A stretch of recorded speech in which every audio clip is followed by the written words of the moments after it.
HS 2026 class 12 semester 4-এ nutrition বা পুষ্টিবিদ্যা এই যে সাবজেক্টটি রয়েছে, যেখানে তোমাদের টোটাল রয়েছে 7 চ্যাপ্টার্স, যেখানে ইউনিট যে প্রথম ইউনিট রয়েছে সেখানে 3টে চ্যাপ্টার রয়েছে এবং দ্বিতীয় ইউনিটে রয়েছে 4টা চ্যাপ্টার। এবার এই 7টা চ্যাপ্টার তোমরা পড়বে কীভাবে, সব থেকে গুরুত্বপূর্ণ যে টপিকগুলো এবং ইম্পর্টেন্ট প্রিভিয়াস ইয়ার কোশ্চেন্সগুলো উত্তর সহ আজকে এই ভিডিওতে তোমাদের সামনে আমি তুলে ধরবো। পুরোপুরি একদম তোমরা নোট সহ এখানে পেয়ে যাবে, যেখানে তোমরা কিন্তু দেখতে পাচ্ছ এখানে প্রথম যে ইউনিটটি তার প্রথম চ্যাপ্টার হলো গর্ভবতী স্তন্যদায়ী মায়ের জন্য পুষ্টি। এখানে মনে রাখবে যে 2022, 2023, 2024-এর কোশ্চেনগুলো খুব ভালো মতো পড়বে। 25-এরটা অত বেশি ইম্পর্টেন্ট নয়, কিন্তু 24 পর্যন্ত খুব বেশি ইম্পর্টেন্ট। মনে রাখবে 18 থেকে যেগুলো 24-এর প্রশ্ন রয়েছে সেগুলো অবশ্যই পড়বে, তাহলে কিন্তু তোমাদের রেজাল্টটা খুবই ভালো হবে। এবং পুরো বই না পড়ে সবার আগে এই টপিকগুলোকে আগে ক্লিয়ার করো, তারপরে বইটাকে কমপ্লিট করো। মর্নিং সিকনেস বলতে কী বোঝো, 2022-এ এসেছিল। স্পাইনা বিফিডা বা বাইফিডা এই রোগটি কি, 2024-এ এসেছিল। তারপরে গর্ভবতী রমণী খাদ্যে কোন কোন খনিজ লবণের প্রয়োজনীয়তা বেশি, 2023-এ এসেছিল। যেগুলো সব থেকে ইম্পর্টেন্ট সেগুলোই তুলে ধরছি। এবং কারো যদি এই পিডিএফটি দরকার হয় তাহলে নিচে আমার ডেসক্রিপশনের মধ্যে দেওয়া আছে আমার অ্যাপের লিঙ্ক, এবং সেখানে আমার নাম্বার দেওয়া আছে হোয়াটসঅ্যাপে কন্ট্যাক্ট করতে পারো। তোমাদেরকে পিডিএফটা দিয়ে দেওয়া হবে যদি তোমরা আমাদের এইচএস সাজেশন ব্যাচটি নাও, যেখানে তোমরা কিন্তু সব সাবজেক্টের একসঙ্গে নোট পেয়ে যাচ্ছ মাত্র 149 টাকায়। মাত্র 149 টাকায় সমস্ত আর্টস সাবজেক্ট। আচ্ছা, ওগুলো পরে কথা হবে, আমরা আগে কোশ্চেন্সগুলো দেখে নিই। যেমন 2013-তে এসেছিল একটা বড় প্রশ্ন, যেটা 5 মার্কসের ছিল, যে একজন প্রসূতি জননীর কেন বর্ধিত ক্যালোরির প্রয়োজন হয়, এবং মানে একজন যে প্রেগনেন্ট আছে মহিলা তার কেন বেশি করে খাবারের দরকার হয়।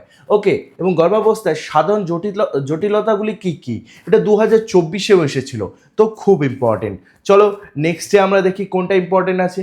দেখো, গর্ভাবস্থায় মানে প্রেগনেন্ট থাকা অবস্থায় প্রোটিন, ক্যালোরি ও ক্যালসিয়ামের বর্ধিত চাহিদার কারণ আলোচনা করো।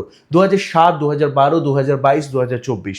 বলো 22-এ এসেছে, 24-এ এসেছে, তার মানে কি 26-এ আসার চান্সেস অনেক বেশি।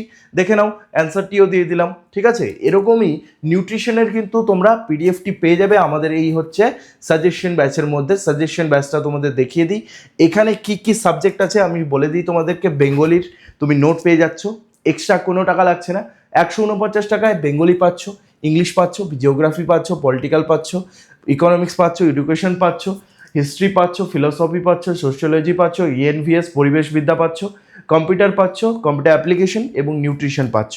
বলো তাহলে এতগুলো সাবজেক্ট মিলিয়ে মাত্র তোমাদের পড়ছে কত, 149 টাকা। যদি তোমার 5টা সাবজেক্ট এখানে থাকে তাহলে তোমার 30 টাকা করে পড়ছে।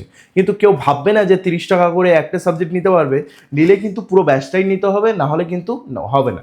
ওকে, আর এটা যদি নেওয়ার ইচ্ছা থাকে অবশ্যই নিচে দেওয়া সেই নাম্বারে আমাকে হোয়াটসঅ্যাপ করতে পারো, অথবা তুমি ডেসক্রিপশন থেকে অ্যাপে গিয়ে ডিরেক্টলি ব্যাচটি নিতে পারো, সেখান অ্যাপ থেকেও নিতে পারো। ওকে, কারো যদি ধরে নাও ফোনপে এসব নেই, অন্য কারো দ্বারা পেমেন্ট করবে, তাহলে কি করতে পারো, আমাকে হোয়াটসঅ্যাপ করলে আমি তোমাকে কিউআর কোড পাঠিয়ে দেবো, সেখানে পেমেন্ট করলেই স্ক্রিনশট পাঠালেই হবে, তোমার নাম্বারে আমি ব্যাচটি অ্যাক্টিভেট করে দেবো, এবং তুমি নোটগুলোকে ডাউনলোড এবং প্রিন্ট আউট করতে পারবে। দেখো, প্রসূতি মায়ের পুষ্টির প্রয়োজনীয়তা কি, ওই একই ধরনের প্রশ্ন 2019-এ এসেছিল। তারপরে 2024-এ আবার কি এসেছিল, স্তন্যদায়ী মায়ের ওই পরিমাণ কত থাকে, প্রোটিন গ্রহণের পরিমাণ। ওকে, এবং কেন এত বেশি থাকে, স্তন্যদাত্রী মায়ের খাদ্য তালিকাটা কেমন, এটাও খুব ইম্পর্টেন্ট। ওকে, এবার আমরা অন্য চ্যাপ্টারে দেখি একটা। এই চ্যাপ্টারে এরপরে যেটা চ্যাপ্টার রয়েছে, একটু উপরে চলে যাই, এই যে শিশুদের জন্য পুষ্টি। এখান থেকে পরিণত দুগ্ধ বা পরিণত দুধ যে রয়েছে, এটা বলতে কি বোঝো, কোন বয়স পর্যন্ত শিশুকে মাতৃদুধের ওপর রাখা উচিত। ওকে, এগুলো 2016-তে এসেছিল। 2025 এটা অত পড়ার দরকার নেই, তবুও অবশ্যই দেখে যাবে হিন্ড মিল্ক মানে কি। ওকে, 2024-এ কি এসেছিল, কোলেস্ট্রাম পরিণত দুগ্ধের মধ্যে পার্থক্য কি। আমি একটু সরে যাই, তোমরা এখান থেকে নোটটা যাতে নিয়ে নিতে পারো। টপ মিল্ক বলতে কি বোঝো, এরকম। আচ্ছা, তোমরা ভাবছো হয়তো প্রতিটা চ্যাপ্টারে কি 2 নাম্বার 5 নাম্বার এগুলো কি আলাদা করে দেওয়া আছে। ইয়েস, তোমাদেরকে প্রতিটা চ্যাপ্টার বলে দেওয়া আছে, মানে ইউনিট 1-এর পিডিএফটা একবারে পাবে। সেখানে তোমাদের চ্যাপ্টারগুলো নামকরণ করে দেওয়া আছে হেডিং, এবং সেখানে 2 মার্কসেরগুলো লিখে দেওয়া আছে, তারপর 5 মার্কসেরগুলো লিখে দেওয়া আছে। এভাবেই করে আমরা দেখে নিই যে ইউনিট 2-তে কী কী আছে। ওকে, ইউনিট 2-তে 4টা চ্যাপ্টার, সেখানে কেমনভাবে দিয়েছি আমি তোমাদেরকে দেখিয়ে দিই। এই যে তোমাদেরকে আমি এগুলো দেখালাম, কোশ্চেনগুলো অবশ্যই পড়ে যাবে। আর বলছি এখানে কিন্তু সমস্ত সেই প্রশ্নগুলো নেই, পিডিএফটা অবশ্যই নেওয়ার জন্য আমার এইচএসের সাজেশন ব্যাচটা নাও। আর্টস সব সাবজেক্ট পাবে, আর যারা সায়েন্সের রয়েছে তারাও পাবে। সায়েন্সের আলাদা করে একটা ব্যাচ রয়েছে, হোয়াটসঅ্যাপে কন্ট্যাক্ট করো, অবশ্যই আমি জানিয়ে দেবো। এরপরে এই যে SAM এর ফুল ফর্ম কি? Severe acute malnutrition. ওকে, মানে অপুষ্টি যেটা বোঝায়, 2022-এ এসেছিল। তারপরে শিশুদের প্রোটিন ও ক্যালোরির অভাবজনিত রোগগুলোর নাম কি? 2022-এ এসেছিল। খুব বেশি ইম্পর্টেন্ট, এগুলো অবশ্যই পড়ে যেতে হবে। তোমাদের হয়তো সেরকম বাড়িতে গাইড নেই, টিচার নেই, কিন্তু এই নোটটি তোমাদের একদম গাইড হতে পারে, একটা বেস্ট ফ্রেন্ড হতে পারে নিউট্রিশনের জন্য। অবশ্যই তোমরা কিন্তু এটা নেওয়ার চেষ্টা করো। আর যারা যারা নিতে পারবে না তারা অবশ্যই এখান থেকে স্ক্রিনশট করে নাও, তোমাদের জন্য একবারে পুরোপুরি এই যে এখান থেকে স্ক্রিনশটটা পুরোপুরি ফ্রি রয়েছে। দেখো রক্তাল্পতার লক্ষণগুলি কি কি। ওকে, তারপরে নেক্সট হচ্ছে 2018-22 এগুলো ইম্পর্টেন্ট। যেমন এই যে ক্যারাটোম্যালেশিয়া কি, 2018-তে যেগুলো এসেছিল অবশ্যই পড়বে। খুব যেগুলো পরে মানে বিগত বছরে ধরে নাও 2003, 2004, ওগুলো পড়ার দরকার নেই। ওগুলো কোশ্চেনও এখানে পাবে, তো তোমাদেরকে বলবো অত পুরোনোগুলো পড়ার দরকার নেই।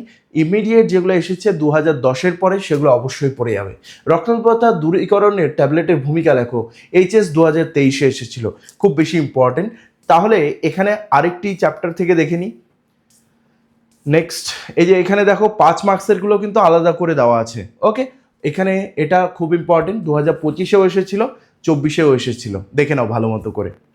এরপরে 2024-এ এসেছিল রক্তাল্পতার 2টি কারণ, এটা 26-এ আসতেই পারে। ওকে, নেক্সট এটাও 24-এ এসেছিল, দেখে নাও। ওকে, নেক্সট সত্যি বলছি এই যে পিডিএফটি আছে, পিডিএফটির মাত্র প্রাইস তোমাদের কাছে 149 টাকা রয়েছে। মানে সমস্ত সেই তুমি সাবজেক্টগুলোর পিডিএফ একসঙ্গে পেয়ে যাচ্ছ।